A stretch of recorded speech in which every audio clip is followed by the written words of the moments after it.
ಇನ್ನು ರಾಜ್ಯ ದೇಶ ವಿದೇಶದ ಕೆಲ ಪ್ರಮುಖ ಸುದ್ದಿ ಕ್ವಿಕ್ ಆಗಿ ನೋಡೋಣ 9 PM ಬಿಗ್ ನ್ಯೂಸ್ನಲ್ಲೇ.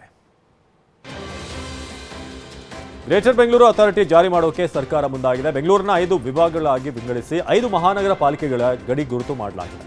ಇನ್ನು ಬೆಂಗಳೂರು ದಕ್ಷಿಣ ನಗರ ಪಾಲಿಕೆ, ಬೆಂಗಳೂರು ಉತ್ತರ ನಗರ ಪಾಲಿಕೆ, ಬೆಂಗಳೂರು ಕೇಂದ್ರ ನಗರ ಪಾಲಿಕೆ, ಬೆಂಗಳೂರು ಪಶ್ಚಿಮ ನಗರ ಪಾಲಿಕೆ ಹಾಗೆ ಬೆಂಗಳೂರು ಪೂರ್ವ ನಗರ ಪಾಲಿಕೆಯನ್ನಾಗಿ ವಿಂಗಡಿಸಲಾಗಿದೆ.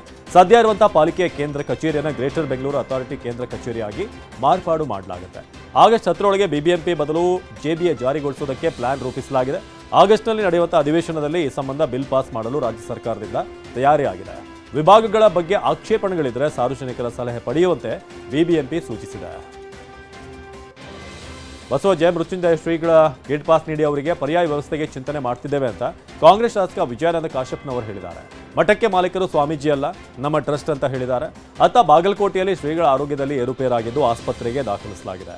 4 ದಿನದ ಹಿಂದೆ ಪಂಚಮಸಾಲಿ ಪೀಠಕ್ಕೆ ಬೀಗ ಹಾಕಿದ್ದು ವಿವಾದವಾಗಿತ್ತು. ಇದರಿಂದ ಶ್ರೀಗಳು ನೊಂದ್ಕೊಂಡಿದ್ರು.